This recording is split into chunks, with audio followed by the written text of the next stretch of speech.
Good evening, everyone. I'd like to introduce you tonight to Dr. Nicky Hamid, an amazing soul. Thank you for joining us tonight, Nicky. How are you? I'm really well and I'm excited being here. And thank you for the invitation. You're very welcome. So welcome to a Cuppa with Jude, a cosmic Cuppa with Jude. And I'll read out your bio to start with. This is an amazing bio. Dr. Nicky Hamid, MA, PhD, Diploma of Teaching, dubbed by his students and colleagues the Professor of Happiness. Nicky is an author and inspirational speaker and has taught psychology, self-awareness, and being a spiritual mentor while maintaining a therapy practice for over 50 years.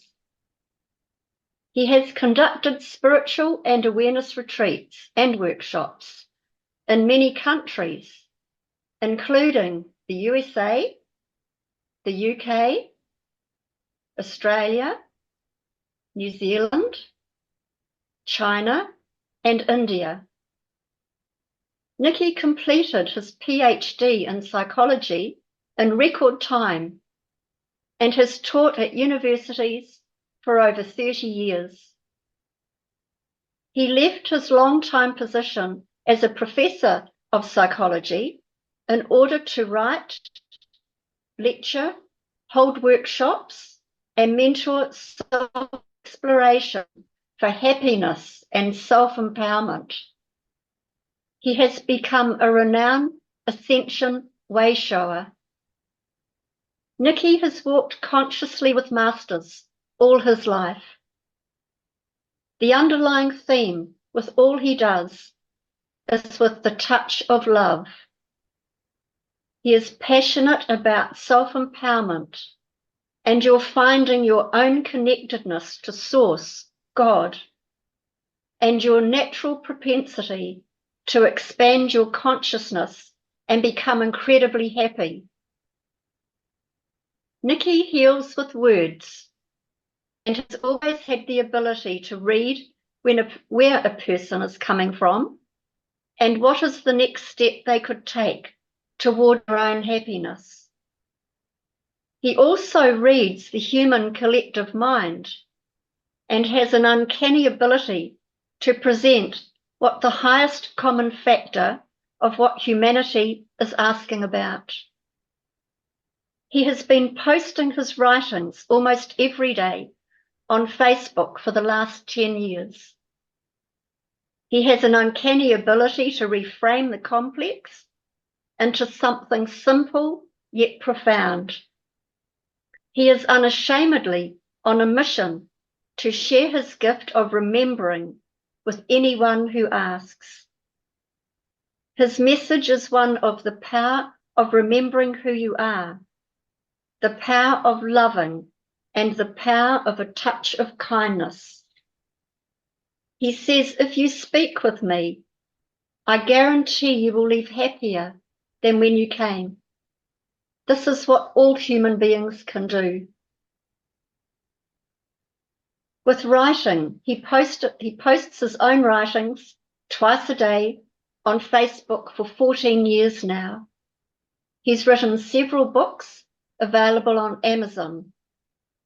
His latest books, the first 2 volumes in the Ascension Reminder series, Humanity Rising, A Journey from Fear and Control to Love and Freedom, Volume 1, September 2021, and Beautiful Human, A Lion Heart and Angel's Touch, Volume 2, February 2023. The new Humanity Rising short read series, The Art of Allowing, How to Let Go and Connect to the Divine Plan, Volume 1, July 2023, and Finding Peace of Mind, How to Break Free of Emotional Thought Loops, Volume 2, July 2023. New ways of being, making significant shifts in your consciousness. Volume 3, July 2023. Other books, All You Can Be, Empowering Awakening Angels, and Shift to Fifth Dimension, Reminders for Awakening Angels, and Quantum Self-Healing, The Power of Colouring Mandalas. So Nicky, that's an amazing bio. Thank you so much for sending that through. And Yeah, how are you this day in our time? I'd like to meet this Nicky fellow. He sounds pretty incredible, doesn't he? Yes, yeah. Oh, no wonder I'm tired. I'm good, thank you, and uh, I'm excited being here with you people, and anything we share, I I like to say now. Do most of you know Cryon? I would say Cryon? most of us would, yes. Yeah, yeah, right. He talked about the entourage. And as we sit here and meet, we each bring our entourage. They're all here and they're excited. When, Jesus said, when two or more come together, there two am I. The same with us. As we come together in truth and search and honesty and open heart, our entourages are present and coming close. So it's always a we creation in my way of looking. So I say I don't channel anybody except the we, because this is the gathering, and it's a gathering that followed me. And I was fortunate enough to see as a little boy representatives of my gathering. And many of you have seen or felt the representatives of your gathering. But when a baby is born, you look at a baby and you know they come from God. And that was you. You do. Somebody would have seen you and they would have seen someone from God. And this earth life is a school for masters. That's what it is, a school for masters. We came here. I mean, you come from God and you only know that connection. So when you squeeze the mighty being that you are, a part of it, into this body, we were told, we knew we would forget. But because there's no way we could forget from that knowing, it's like, oh, sure. There's no way I can permanently forget. But we came here and we did forget. And the whole journey, our journey, I'll call it, is a journey for Buddha being. Buddha, the one who sits with infinite compassion for all beings everywhere and is always in their presence. And what the matrix has been a deliberate attempt to shut down our heart. To shut down our heart, to dumb it down in some way or other. So our task as soul beings and embodiment is to bring back the knowledge of heart, to heal it, our own heart. And that's through that, the love we realize that we are part of. We heal everyone. We provide the presence. Because the original call was something like, Earth needs more light. Humanity needs more light. And you said, sure, I'll come. I'll come. And that is our purpose, to bring the light of presence.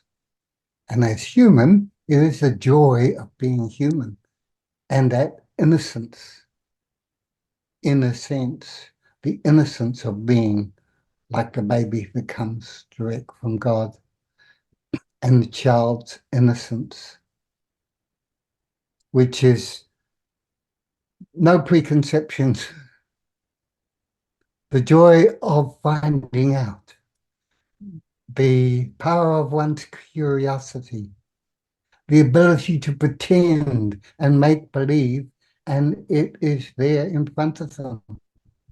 This Nicky fellow, as a little boy, I was born during the war, and for a little boy born in London, especially where the bombs fell, um, war was part of our games, and the prized possession would have been a toy like a Spitfire.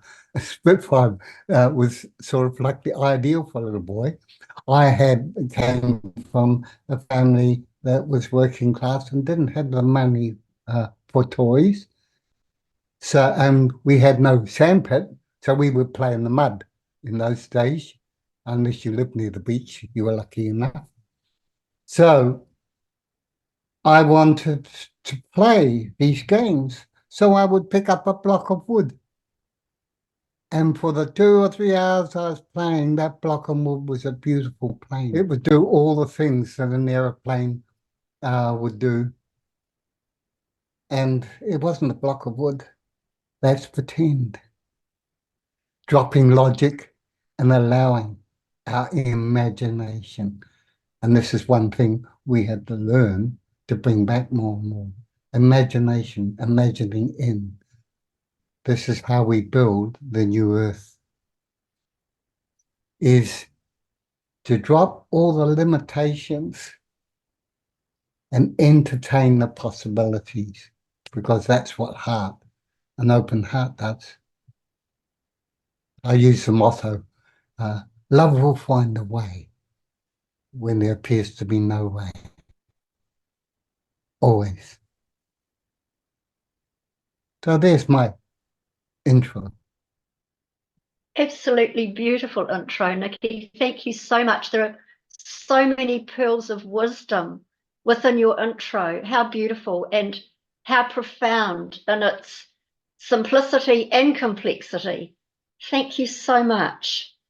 Are you able to talk about your early years being mentored by the masters of the Great Council, then known as the Great White Brotherhood, how that Yeah. transpired for you, and what did you learn from that? I learned everything. Or they pointed to everything. They pointed always to my heart. But first memory, because as children, there's not the boundaries. So you're not aware that you are aware. It just is. And we grow up and we are now learning that same innocence, but now we're aware we are aware. But I was lucky enough to be born with parents who allowed me to be as I was, an awkward, clumsy, away with the fairies, in his own world kind of person, little boy. And both my parents were very widely read, and they read 3 books a week, each of them, all my life. They were avid readers. My mother particularly was a very proactive kind of person. She went into politics and later on when I left school.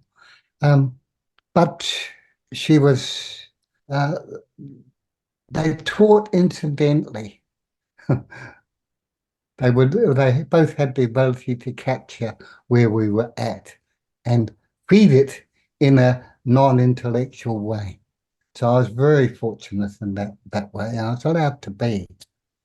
And I was born clumsy and I still am. uh, but you do things like I would imagine and see dragons. As a little boy, I remember going to a place that was not of this world, but it was of another world, um, and being with grown-ups and feeling myself as grown up. And I don't know whether it's past lives or another dimension, it doesn't matter. But I have memories of that as a young child. But um, the first incident was I was walking along to school one day. I was about 5 or 6 years old, and we weren't far from the school. And of course, uh, most of the streets around where we lived, there was at least one or more house that were bombed out, so they were blackened and in ruins. I used to run past those, but I was walking to school on my own, and I ran past this bombed out building, and next door to it was a church, and the church was untouched. And as I looked down through the gateway, I saw a uh, the front door of the church was open, and you could see the stained glass window, long, high one, at the back, shining through, and a figure appeared in light, and it was whom I called Jesus. I didn't know who. I didn't have a name for him at that age. But he came. He just stood there in the doorway and said, I will walk with you. And so gradually over the years, whenever I was down or low or needed guidance and so on, it would always happen at night before sleep. I'd be scared or whatever. That's when children bring their worries of the day and into afraid of the dark or whatever. But my parents always sang or had stories, so it was always a good time because they made sure whenever they could that we slept uh, with good feelings. So I had that advantage too. And that was the time that they would speak to me, just like in child talk, not in words, and guide me. So from a very early age, from about 11 or 12, I prayed every night. I used to go to church. None of the rest of the family went to church, but I went to church because I love singing and I love Jesus.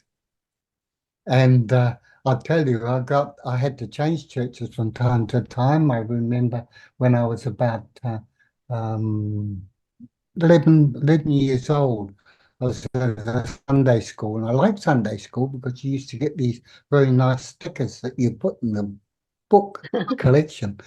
But I didn't agree with all the ideas, and I started saying something about reincarnation because my mother would share these things with me. She was a theosophist, and so she was very broadly read and in theosophy and the brotherhood and those sorts of things. So they were all possibilities in my life and in my awareness.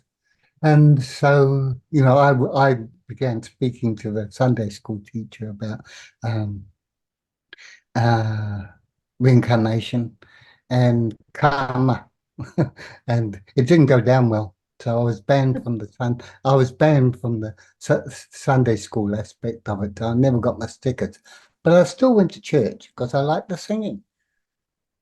I had an argument with a person about uh, Jesus standing there on the cross, and how it was totally inappropriate. Not the Jesus I knew. So that's sort of the backdrop, and all the way through my life, different beings, masters, and of all kinds have spoken to me. When I've needed guidance, it's usually at night was when I question, and want to have that feeling of going deeper within myself, that's when they would come. But there are times when they were standing right beside me. I didn't have the clear sight. It was a feeling. It's a presence. Just as we sit here, and if you stop for a moment, you feel the presence of your entourage. They're coming close. They're coming close. And you have this stillness and this subtle feeling of love and presence. That's what I got to know.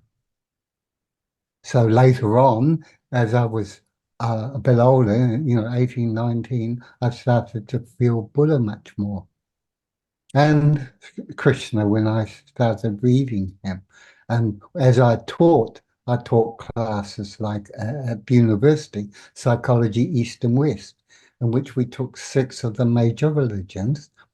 And I'd have the students go through each religion, the basis of it, saying, if you thought with this in this way, how would you see your life at the moment? So they had at least 6 views. And we had some amazing transformations in that. But they sat with me there. I remember as I was sitting in class once, there was these 2 masters. I don't know who they were. I don't look for names. I'm not that curious because names are just something for the human mind. But one was a seer, a real sage, a Chinese sage, because I was teaching about Taoism at the time. And another one was a Western dressed gentleman, very wise and learned. And as I was talking to the students, these 2 were having a discussion, a friendly argument, as it were, going on at the same time. And they were providing this feeling, this energy of proper dialogue and deep dialogue with the spirit of friendship. And that's what, and they were giving that to the students through me, through my presence. So this is another part of the whole thing of the we. When I sit down to write posting, I don't know what I'm going to write. And yet I write something every day. And it's basically a long time ago, all I asked was, please tell them what they need to hear. And so I get people of all kinds saying, how did you know? Were you reading my mind? Or that really strikes a chord for me. And the different people over the world the same, because it's an energy, a frequency. When we have love, love is in the quantum field and it's available to everyone. So with my books, the same. They're written in a way that people read a little bit and use it a bit like an oracle. They trust themselves that they're going to open at the right page, and they do. And they get what they need. Each person gets what they need when we trust that nothing happens to us randomly. It all happens with a purpose because behind it is you as soul being, which has the purpose of bringing light and presence. Not a long-winded answer to your question, but A they're really beautiful true. answer. Thank you, Nicky. It was a beautiful answer. Are you able to share, please, your Kundalini awakening and how that unfolded for your assimilating more that you truly are? What was that like for you? It was dramatic. It was dramatic, emphatic, and um, I'll say identity destroying. I It happened to me. My Kundalini awakening happened to me in 1984, and it happened at a time when I was married with 3 children, and we went for a holiday, and my Kundalini came up, and I was burning up, and I was so far out of my body. I wasn't aware that I was out of my body, but the only way I could assuage the power of that heat and the Kundalini was to have cold showers, freezing cold showers. Boy, I hated those. But I had to bring the energy down. Otherwise, I don't know what happened. But what it was a long path. It was around 2 years it took. And there were so many things that happened to me. But the two major ones is I had to go through everything, every way, my ego. I had to go through every game that I would play. I was going through all the unconscious games men and women play at trying to get their own way, and really dampening their own truth down. And I had to do it for myself, do it about me, examine me. Every way I could, I twisted and turned. I might say a thing, but it wouldn't be innocent. There'd be something behind it. And I had to translate that through being totally honest. And so I would use paper, pen and paper a lot to do that. So that was one part. Another part was going through consciousness. And you see, I was teaching at university, and there were periods when I had no mind, no mental mind. I couldn't hold on to a thought for any moment, any time whatsoever. So at night, I used to practice. I'd do crosswords to try and focus my mind. But you imagine it. You read a clue and you got the clue, now you've got to work out the answer. So you work out the answer, but by the time you've worked out the answer, you've forgotten what you're answering. So you had to go back. And I was giving lectures at university with no mind, with no mind. Uh, it was, I mean, funny now, but boy, it was a struggle. I was being taught that the mind can only hold so much. And the mind, you said about the complexity. Yeah, the universe is complex. Our body is complex. And you could have all the knowledge that was out there. You still wouldn't understand it because it's of God. God is infinite, infinitely complex. There's no way we could know God with a mind. You feel God with your heart, but you cannot, and that feeling gives you a knowing, but the explaining, you could never do it. So one of the things that all of humanity and all of us are going through is the fact that contriving, manipulating, getting more information so you know, doesn't work anymore. It doesn't work. The new earth will not be built that way. The new earth will be bought on you taking your steps in love day by day, step by step. So if you have a passion, you cultivate the passion and you do little things towards it. You start slowing everything down. The Taoists would say words to this effect. You want to change the world? Stop trying to change it.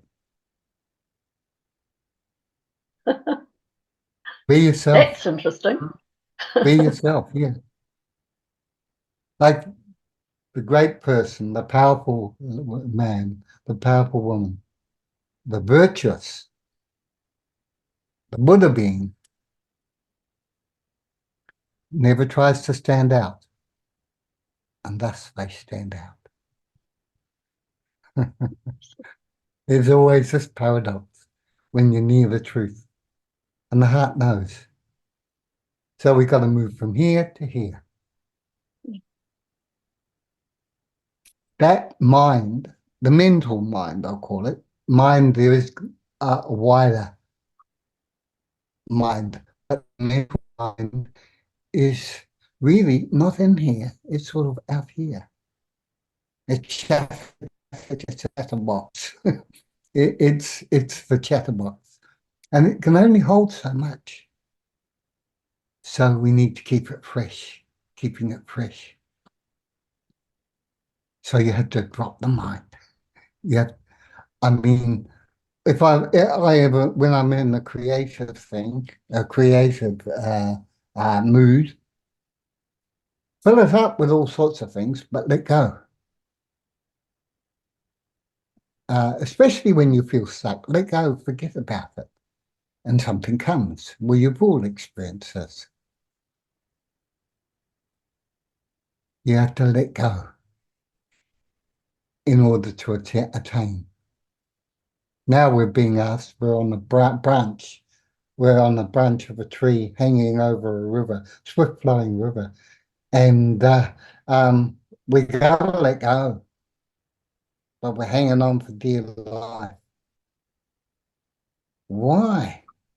You drop into the river, the river's going to take you. Where? We don't know. Why? Because. But our destiny is benevolent. We have to follow it. You follow this because we're becoming, this is the school for masters. And masters of what? Masters of our heart. That's mastery. Look at all the, if you like, the Great White Brotherhood, and brothers and sisters, and all spiritual leaders is becoming a master of the heart. So we're back to square one again. And it's so simple. That's how we deal with the complex. That's how we deal with anything. See with the eyes of love. And you'll know. We know. And if you're feeling anything now, that's not because of me, it's because of you. That is your truth. You know. You know. And your entourages are clapping you. They celebrate you. They love you. They know you so well. They can see all your auric field, not just your physical, emotional, mental bodies. They can see the whole soul that you are. And ascension is the soul coming into an embodiment. Our soul being present here and now. And you want the key? It's so simple. It's profound, but it's so simple. Just look now. Look at me. This is your movie. I'm in your movie. Your movie. This is a movie. And when you get that, in that moment, it's soul you are seeing out there. Close your eyes for a minute, and you're coming back into yourself. You put your hands on your heart, you feel more. Now open your eyes and just look out. The walls around your room, the feeling of your body on the chair. That's your movie. You created it. Just as the soul being that looks out created this amazing being called you. You created you. And it's about time we took the love of soul, which is non-judgmental, It's the smile within. We took that smile within and started really, really appreciating who we are, who we're becoming, who we've been. Doesn't matter. Your entourage doesn't judge you. Everything you've ever done is in your auric field. And by your invitation, your family from home, I call them the company of heaven, can see those things. But they need your permission to be open, to bring them in close. Because that's what the masters have done. They've been close to me in my life. And they're available to everyone. You've got to make them a part. They're part of my life. The good, the bad, and the ugly. They're part of it. Because there's no judgment. It's just love. It's just love. So sometimes as human, you feel a bit alone. But when I'm looking at the movie and realizing that movie, I know I'm not alone. It's impossible. And when we come to that realization as a human family, think how amazing that's going to be.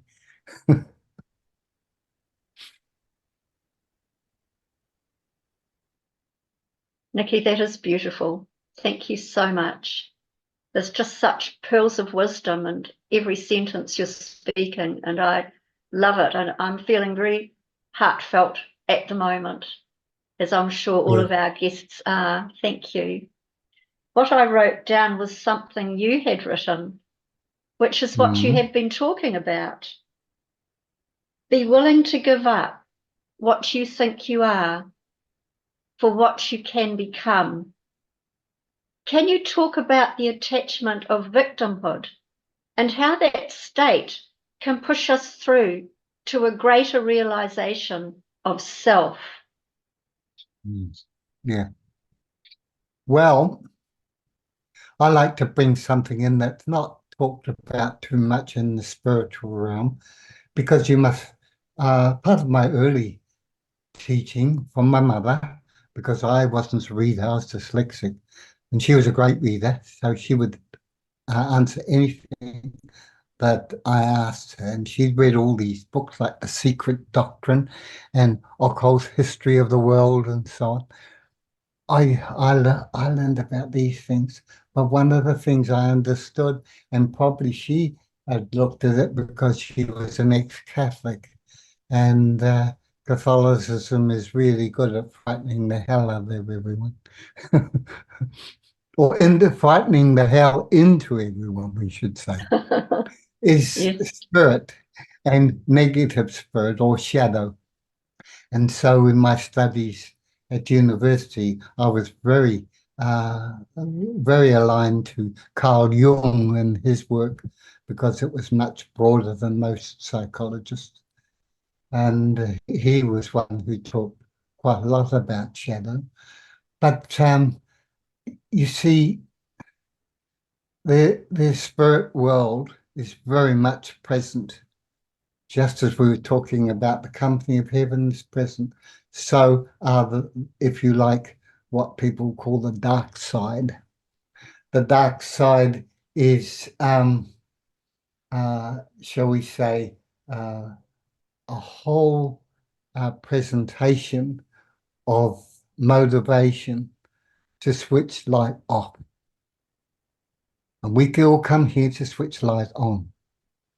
Shadow was created in order for us to experience free will. Believe it or not, there are other universes, and even in our experience of soul being, where there's no free will. Now we would say, oh, shocking, no free will. But free will means choice. We have a choice. If you know God in every aspect, there's no choice, is there? You just are. It's just light on. But in this universe, we have free will, which means a choice. Light on or light off. So there's a piece of consciousness which we call shadow. A shadow was neutral in a sense. It wasn't light on or light off. It was created for us to be able to have a choice. So it's a place in which you irritated with the irritation. You become irritated. Even when you're feeling good, you can be irritated because it's like you're on the precipice of something and you can't quite get it, and you get scratchy and frustrated. Not in a big way, but in a very personal way. It's just something you're on the edge of and can't quite reach. Shadow is this place where there's an irritation deliberately placed in your way. And it's like with the oyster, you get a tiny bit of dust, and the oyster has to do something about it. It creates something beautiful. We are given choice all the way along our life, choices to make. And the choice is light on or light off. Do you look for an open door and go through it? Or do you hold back and feel the drag of the light off? So there's sentience both in light on and light off. And so we call it the dark. Now, the dark, over aeons and aeons of time, hijacked shadow. So in human life now, for aeons and aeons, since the early days of humans coming to Earth, they have dark has gradually hijacked shadow and hijacked our hearts. And so just think of it basically. Your choice is light on, light off, love or fear. And shadow's dark intention is to switch your light off, to take away hope. And you see it, a lot of it about people are trying to do their best, but there's great despair and their hope. There's not a great deal of hope. This is the victim consciousness. And I'm saying that it's hijacked by shadow coming into your field. Your company of heaven will never come in unless you ask, because that violates free will. The shadow has the sentient. Its task is to get into your auric field and twist the wounds. This is why so many say, I've done the clearing, why does it keep coming back? Because through a daily event that you're not even aware of, shadow can jump from somebody else into your field and finds the wounds. So understanding the effects of shadow, and this is in the human economy. No wonder it's so difficult for people to change. Let me give you an example how common this is. Glenn, my wife, and I will go to a mall, and she likes to shop, and I'm a typical male who goes in, buys what they want, and gets out again, or maybe doing the search. But there's a purpose. You've done your purpose, you're ready to go home. You're not a good window shopper, although I do like window shopping at times. But yeah. But I love going to the mall because I like meeting people, even just feeling where they're coming from and meeting people. And I can stand and talk to a person about the weather. But if I feel the connection, if I see the soul being they are, we can talk about the weather. And from despair or from confusion or from being in there, we say non-awakeness, the light goes on, even though we continue to talk of the weather and that person goes away alive. I love doing that. I love it. So it's much more for me than it is for them, but I like doing that. Now, I can go back to the car, then get in the car, and something she says niggles me. I know it's not me. Something from somebody, doesn't matter who, has jumped into my field. Because I'm not immune. None of us are immune to this. And it niggles me. So that's another story, but that's the time I go to my company of heaven. Specific beings who have had aeons and aeons and aeons of experience of working with the light weed and can come in. And if I point to them the feeling, they can see it, they can come in, they delete it. It's like malware, like a Christmas light that's not working amongst the other lights. They can see it directly, go straight in and remove it and replace it with highlight. All they need to do is ask and point to them the feeling, and they'll do it. Now I have to clear my shadow every day because this is happening to all of us, and it makes it so tough. That's why I say we don't have to do it on our own anymore. But this is what we're seeing. This is why it seems so tough on people. Bless their hearts. You get a feeling when somebody comes in the room and it doesn't feel right.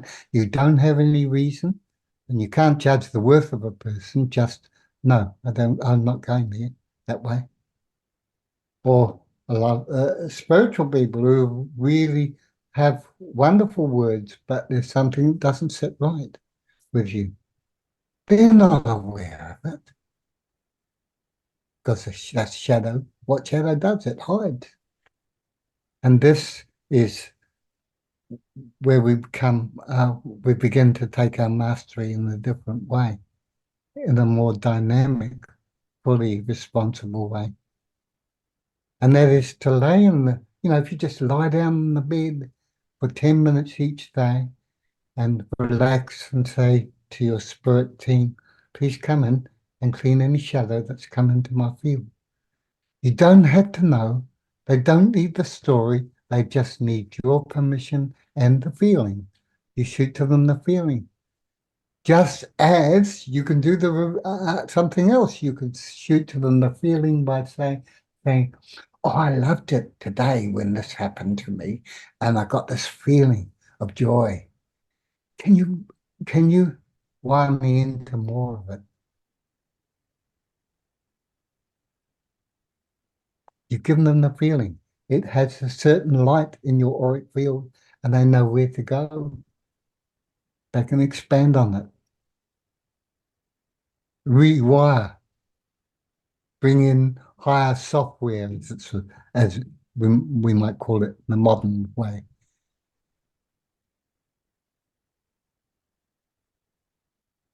So back to your victim. Victims Thank are you, Nick. victims, but they're being fed by the dark.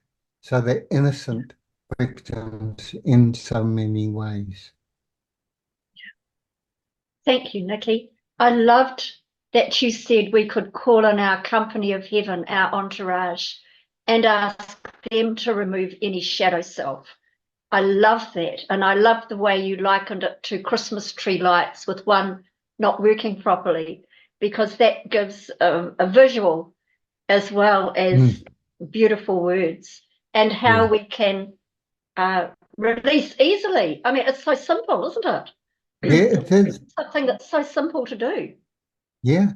And the beautiful thing is, as you do this, you're bringing your family closer. And what do we hear said a lot? Heaven and earth are coming together.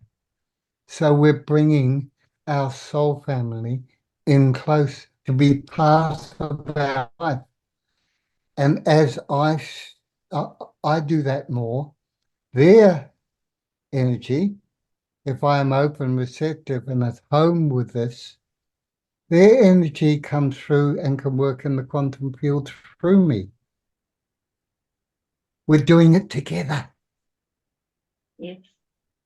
but they need I am boots on the ground. You are boots on the ground. And if the power we have is the power of being present and opening ourselves to our higher team and realizing that we're a part of something far, far greater. Those masters I saw are not specifically mine.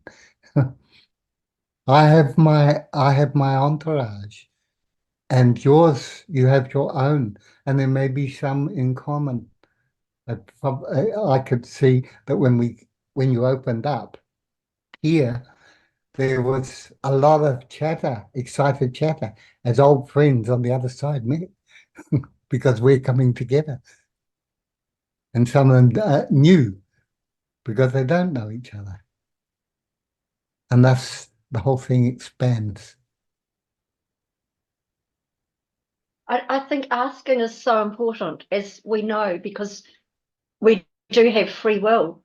My Mm. mum passed many years ago, and about 6 months ago, I said, Mum, when you're around, could I have the smell of violets, please? It was one of her favourite flowers. Mm. Mm. And about a month later, I was in my bedroom and there was the unmistakable smell of violets. I was so Yeah, thrilled. I was so thrilled. yeah, It was just mm, wonderful. So yeah, part of my entourage had heard my yeah, call mm, and provided that for me, which was so, yeah, so beautiful. yeah. Yeah, I always knew when my father Yes, was around. I always knew when my father was around because he smoked a pipe and it's got this distinctive smell that I grew up with, and it's nice. It was a lovely smell. And so uh, I always knew he was present when I smelt that. And to talk to them, beautiful. and to talk to them. This Yes, is why journaling, uh, a journal specifically for this kind of contact is very, very helpful to build a conversation. So you start to have, one-on-one conversations with your guides. And not everyone has Archangel Michael or any or Buddha or Jesus. I don't talk to them very much at all. Sorry, folks. Um, but there are others, and I don't have names, but they have a signature. And as you get to feel them more, you feel the signature of their presence. It's wonderful. You've got so many. You've got elementals, you've got angels, you've got archangels, you've got masters, you've got beings of higher and higher. It goes way up, way up. We're missing the, out on st so much. the stairway to heaven, Nicky. Absolutely. Yeah, yeah, yeah, yeah. You speak of going into the silence to Mm. solve a stuck point and allow the solving to take care of itself or bring an answer in its own good time. I love that you speak of then bringing in the golden stream of light of your soul. It's about love over fear. Can you speak about this, please? Love over fear. Mm. Yeah. Yeah, well, it's light on. When I say light on, it's golden light. When I talk about um, your entourage or the company of heaven, I call it. It's like a group of beings, a big group of uh, beings, a very, very vast group of beings, but there are a group of beings who stand around you.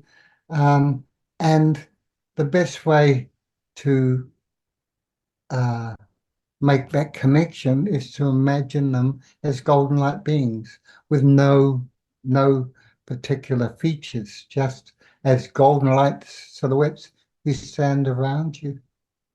And you're bringing them in closer as you speak or invite them, or leave it for them to come in, whoever is necessary at the time.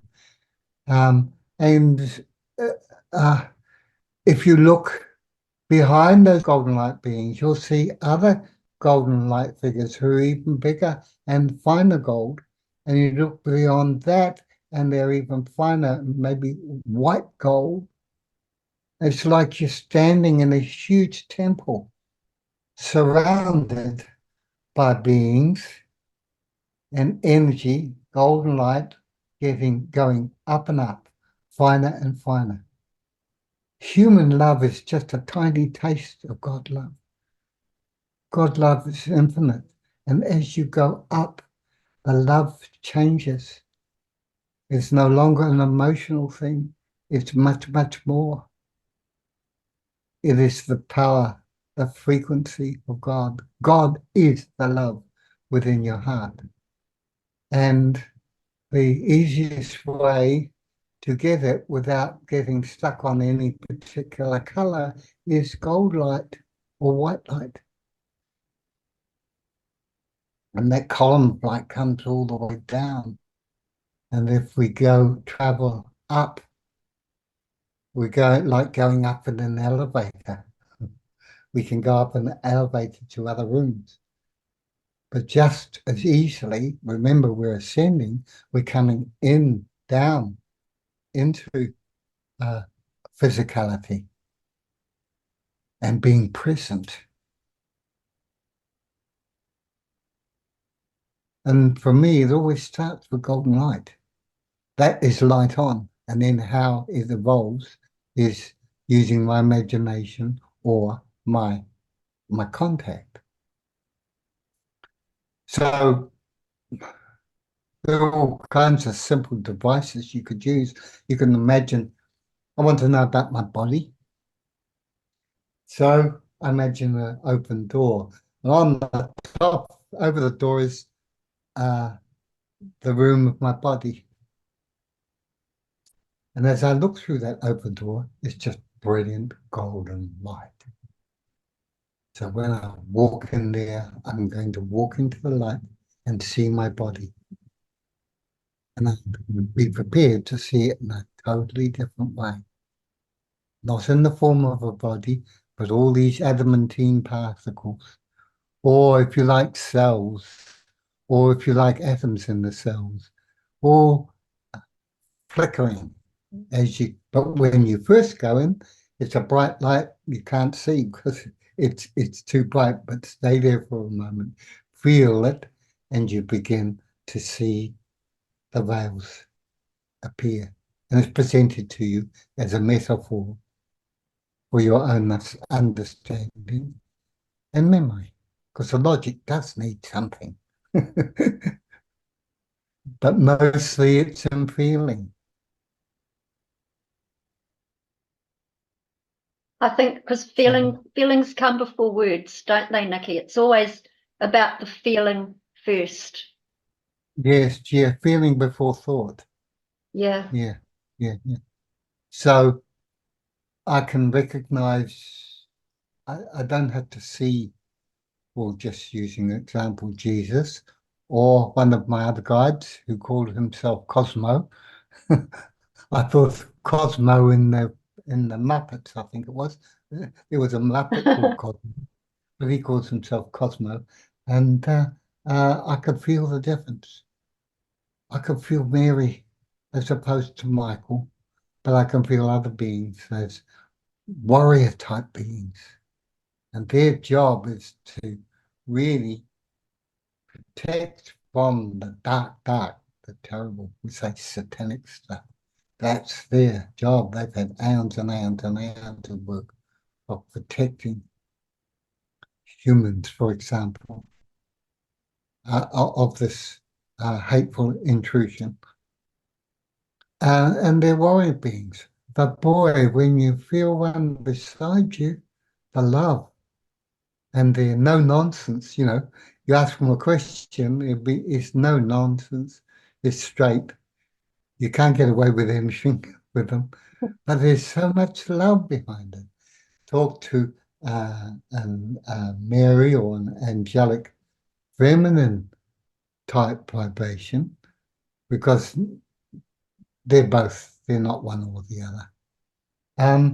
Then you feel this nurturing, like being lifted up and brought to their chest and totally nestled, and the gracefulness and the softness.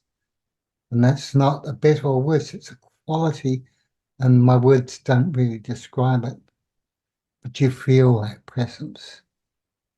It's much more important than seeing, is the feeling. And so we're learning to be able to feel, just as going into a room and feeling a negative thing, we're used to cutting it off. From childhood, we're taught to cut it off, but it's never gone away, really. And so you can sense it. Now you take that as a truth, as a warning, if you like, or as an indication that you have a good reason. Even if you don't know the reason, there's a good reason for being discerning. Beautiful and very, very true. Very, very true. To go on our gut feelings, if you like. Yeah, absolutely. Yeah. 3 minds. 1 mind, 2 minds, 3 mind. The gut, the Yes. heart, and the intuitive, the right brain. Yes. You are an ascension way shower, soul being, and love incarnate. These are beautifully powerful words, but they're more than words, as we know. Can you speak about these aspects, please? Very simply, what one of my teachers has said, by my works you will know me.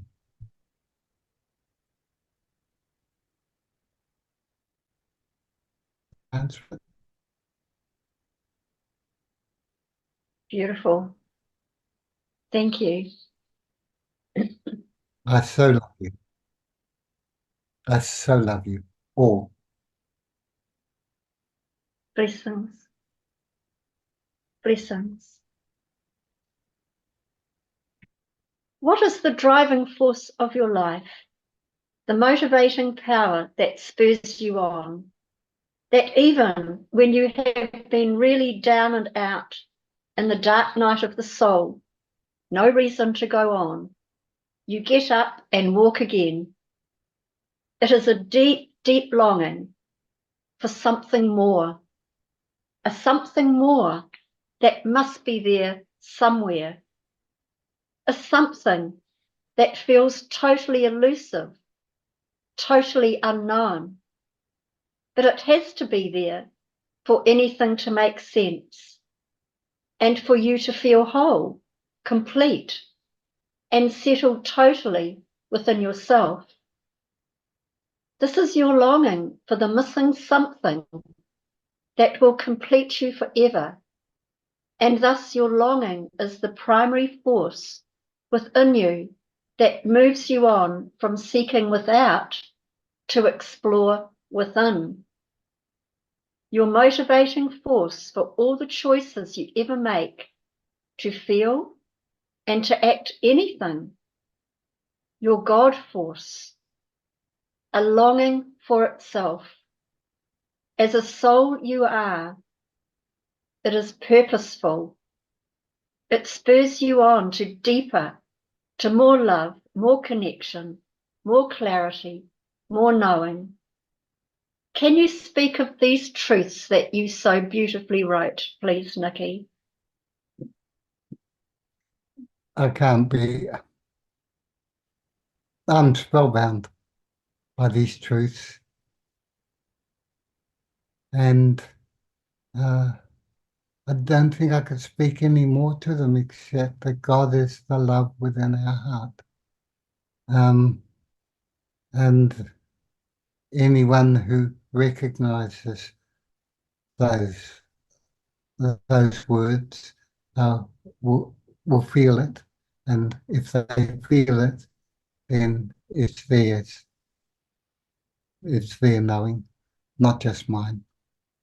This is given from the we of us, and this is what human beings will come to: the fact that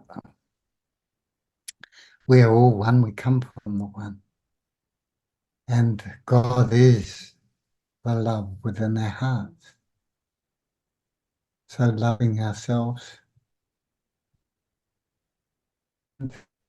Stop scaring ourselves. Stop scaring ourselves with every this, that, and the other. But just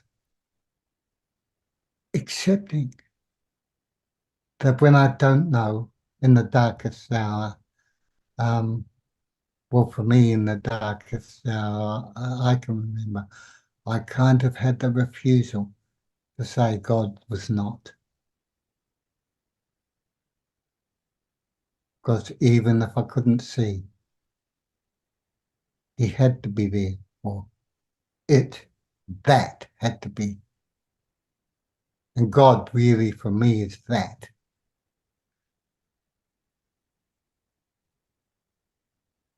Beyond words. I like the Buddhist saying of Tatvamasi, which is thou art that, comes from the Upanishads, I think. Thou art that. I am that I am. And because it's infinite, because it's everything, we call it that. Not this, It's, but that. no.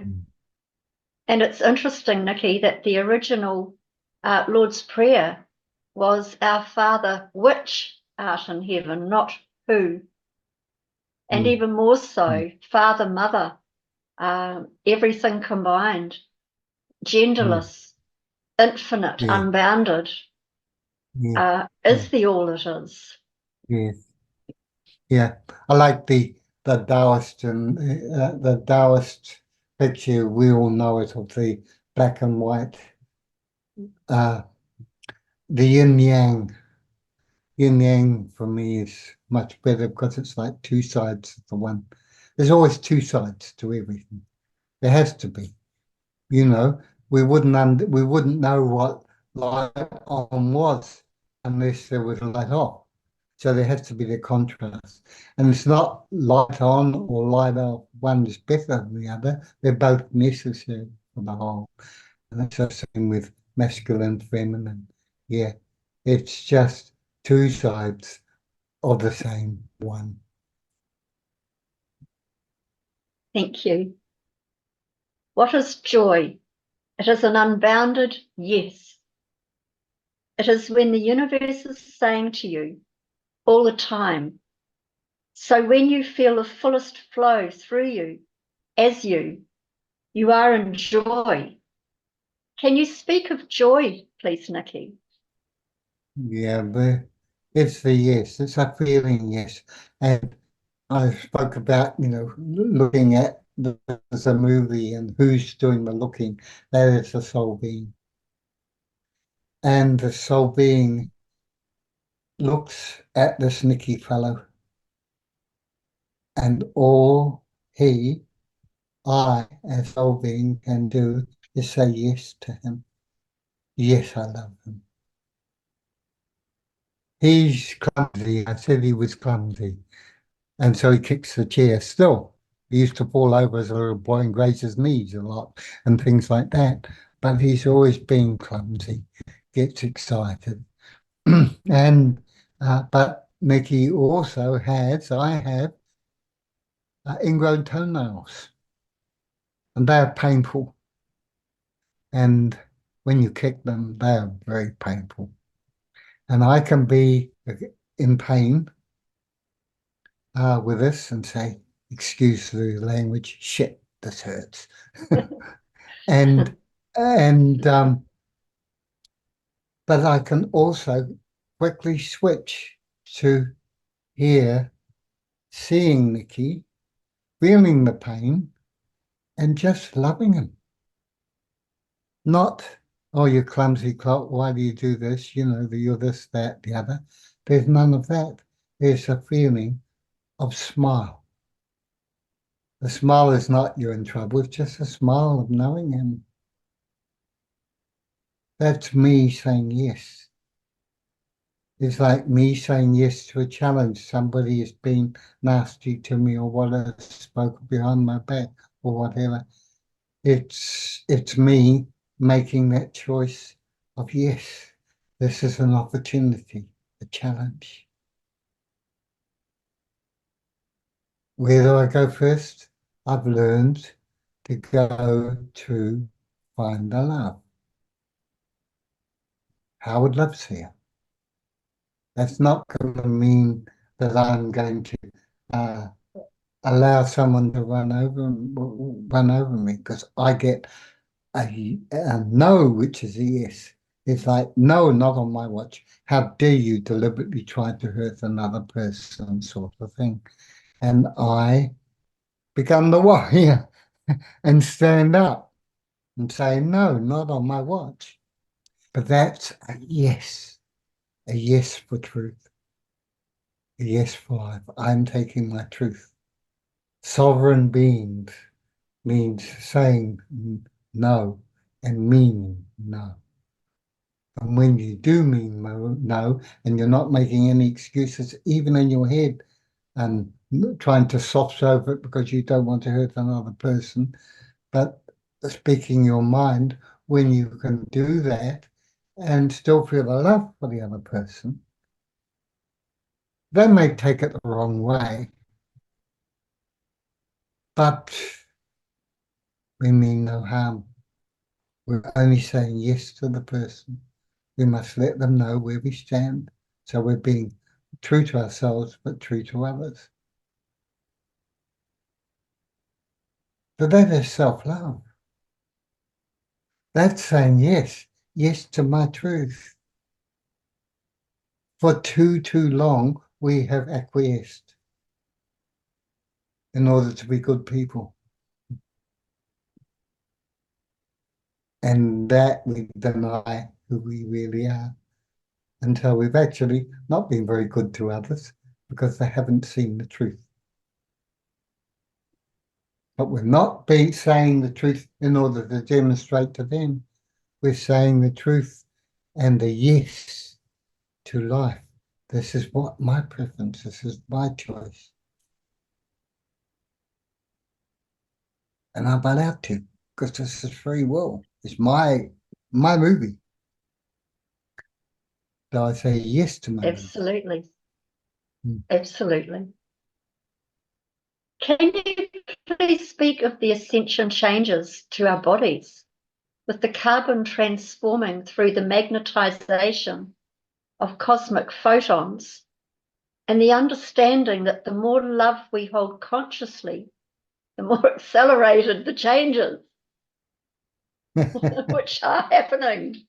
Yeah, it is. It's the frequency. The higher the frequency you're carrying, the more accurate, if you like, your clarity needs to be.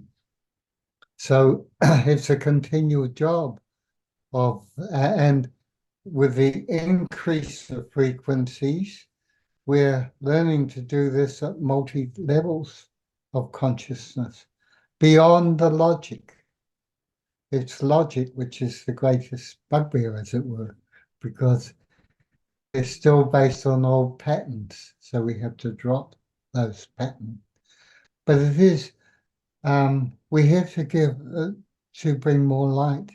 And to bring more light, we need a receptacle which can receive more light. So it's receiving higher and higher frequency. And as that happens, the body has to adjust. And it's tough on the older ones. Those of us who've been around longer are probably suffering more. It's not more because they've been here longer, holding the light. And their bodies are so tired. My body is tired. I'm 83 years young, I say.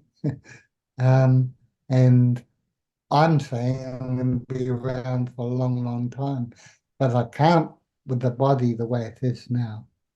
It has to make those adjustments. And it's coming, and the opportunities for help are coming very, very soon. But in the meantime, sometimes we struggle from day to day. And we're used to struggling, so we can keep our mouth shut. the younger generation like to speak about everything. But little do they know, there are others who've been doing it for 30 years. We're all under that pressure to respond to frequency, higher frequency. That is what ascension is about. It's being, your soul being coming into embodiment. Your soul being is high frequency. And it would need a receptacle to be able to come here and stay here. Why is it so difficult to see masters, for example, and even star beings? Because their frequency would burn us out if they came right in. So we have to rise to meet them as they lower their frequency to meet us. And it's just an authority. The authority is the ability to hold frequency. Yeah, I think that's enough. Beautiful. Thank you so much. It's very well answered, Nicky. Thank you. Can you please talk about the fifth dimensional state of being, where we can choose to incorporate love light and decide to take full responsibility for our creations and how we perceive at deeper levels of being? I'm sorry, my attention was elsewhere. Could you do that one again, please? Sure. Sorry. Could you please talk about the fifth dimensional state of being, where we can choose to incorporate love light and decide to take full responsibility for our creations and how we perceive at deeper levels of being? Well, we're doing it now. We're learning to do it now. It's not an either or. People tend to think of, you're writing up steps and you go to a fifth level, there's no 3D or 4D. No, it's not like that.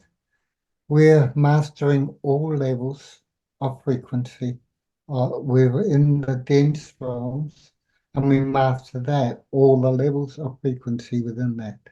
And the same, the third, which is the ideation, really, level where we have ideas and dreams and so on. We start to create a reality in the etheric, as it were, which can have come into density. But they're not separate.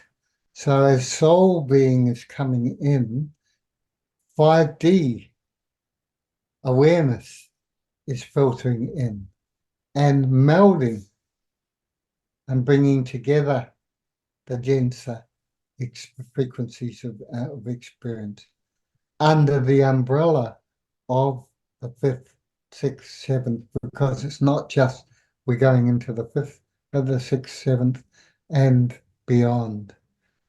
It becomes meaningless in the end to talk about dimensions because they help humans to understand, but the number of dimensions really doesn't matter. It's just finer and finer frequency, finer and finer light. And our auric field has this amazing weave. So we're already as soul, fifth dimensional beings, as it were, but it's coming here and we're taking the denser experience and melding it with the 5D unconditional universal love frequency, which is only one level of love, but it's vast compared to the human love. And so it's a coming together of the two. So it's not separating from 3D or getting over 3D. 3D is not essentially bad. There's nothing wrong with it. I mean, but our experience of it has been so because of the battle between light and dark. And the light and dark battle goes on in spirit as well. It's not just here. There is higher and higher levels of this in a universe, a free world universe. But with 5D, in human form, it's like being able to quickly switch. A problem's happening in our life. It might be something from somebody else, or lack of money, or whatever comes up in our daily life. And we go, oh, and we fall into it. Or you see something on TV and you get angry or annoyed and frustrated. Being in 5D is a switch, and being able to switch to that equanimity and place of stillness and peace where you choose love easily. And that is part of the essence of being in 3D, the Buddha being. But we can't remain in it all the time because we have these challenges. So it's a choice. And we get stronger, if you like, in choosing 5D when we can make, in a moment's notice, make the switch and not get dragged in.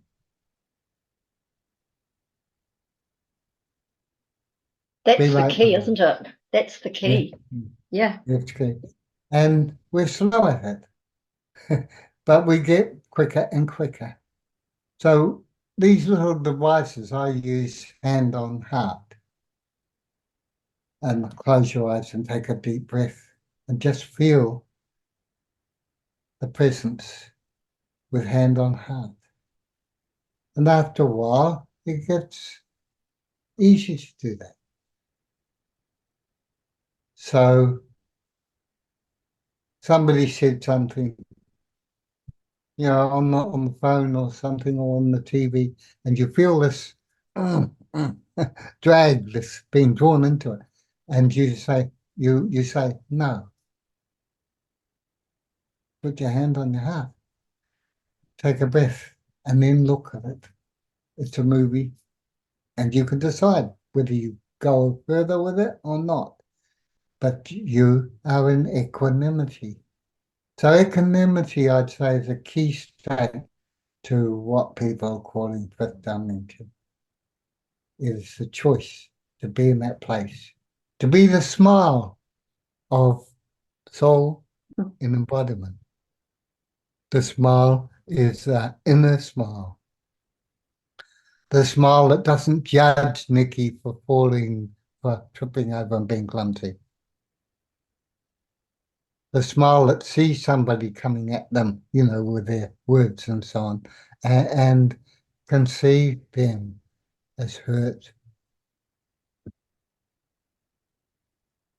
and love them, but not accept what they're doing, and even stand up and walk away or say, no, not on my watch. But is not trying to change them, is just holding your ground. And people feel it. People feel the peace in the end when we're so confident and so quick to make the change. But make the change we have to regularly, often, because we'll never get strong enough or stronger if we don't. That's why we came here. Equanimity. Beautiful. Thank you, Nicky. That's very wise words. Can we speak about feelings? We've touched a little on this. Knowing whatever you are feeling or emotion you are having, they are guiding you to what really matters for you in regards to your alignment, to your soul being, and thus your connection to all. You had to be courageous enough to follow your feelings, to love fearlessly. Can you please speak about these understandings? Yeah. Well, it's all about the heart. The heart. We're learning to heal the wounded heart, to bring up its knowing and drop all our barriers to that heart and the heart feels and it knows through feeling. So, and it's not just emotions. Emotions are bodily triggers to our feeling, but it's not the bodily feeling, but rather the sense of movement, because emotions, we say energy in motion, emotion. It's the movement in the body where it wants to go to, for example. Does it want to go to the head, the heart, the gut? Where does it want to go to? And what is the feeling?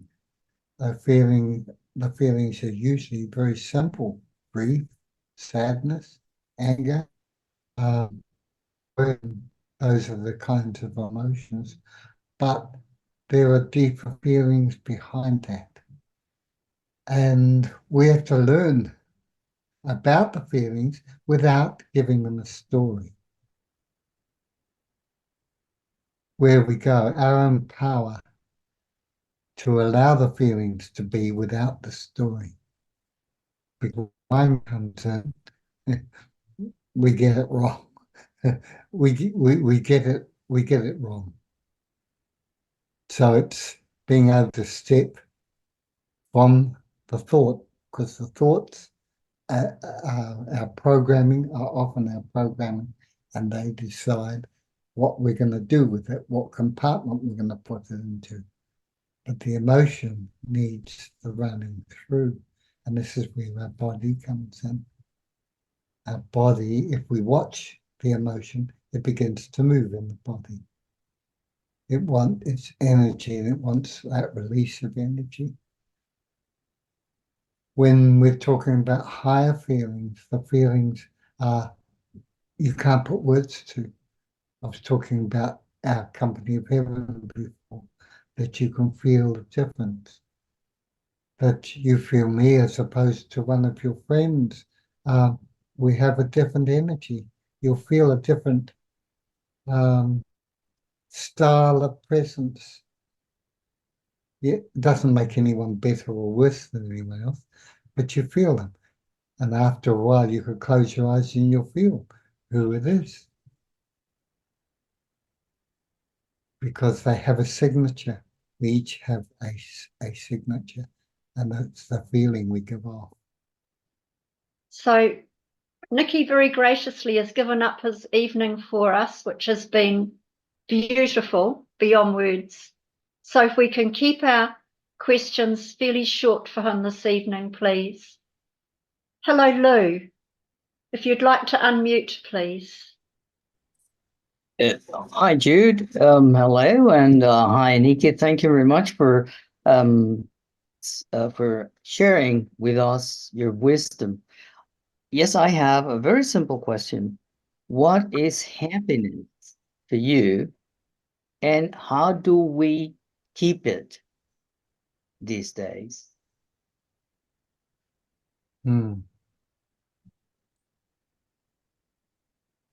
Well, happiness to me, I'll keep it simple because it is simple. There are lots of ways we could describe it, but happiness to me is that smile. It's a contented smile within, not necessarily a smile on your face. It's that feeling of I'm home. I'm content. That is happiness. It's contentedness.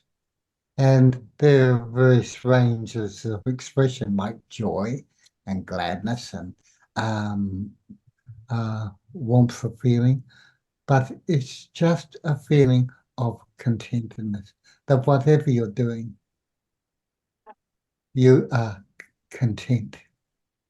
And it has as a basis of it internally a smile. I'm home. The Indians call it amya. When you are in that contentedness, your brain secretes amya, honeydew, honeydew. We say endorphins and so on. It is a feeling of a sweetness of being, and that um, nothing ruffles. When nothing ruffles, you're at peace and you're happy. Happiness is our natural state. We've been taught to be so serious, and you're not a normal human being if you're not scaring yourself. And happiness is the reverse of all that. It is, this too will pass. And that's not an excuse or avoidance, it's a knowing. Because I've had the experience of so many times being worried and it passing. It goes. So after 80 years, I'm a bit thick if I haven't learned that you don't have to push the river, it flows by itself. So that's the happiness. Did I answer the second part too? I think I did, didn't it? It's simple, and I don't wish to sound glib, but it's because it's simple that often people miss it. They're looking for the big thing. They're looking for something that makes me happy. Now I can say, I make me happy. Being me makes me happy. I wouldn't want to be anybody else.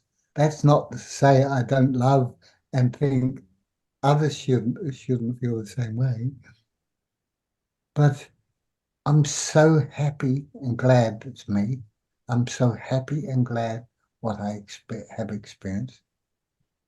And some pretty tough times at times. I'm here. I'm in my movie. And it's not too bad a movie. Even though I'm sure the dough, I still want to get by day by day.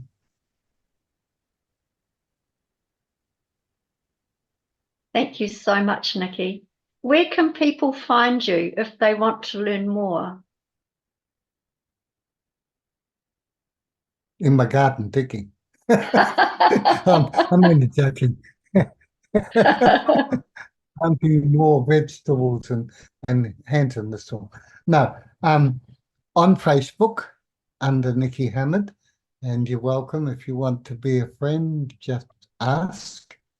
And if you look good, I'll let you in. And I have a website. It's called Remembering. Try that. I can give that to you later. Yeah. Remember Soul Tribe Yeah, that's right. wixsite.com Yeah, that's it. /membership. Yeah, that's Remember it. Soul Tribe. Yeah. Yeah.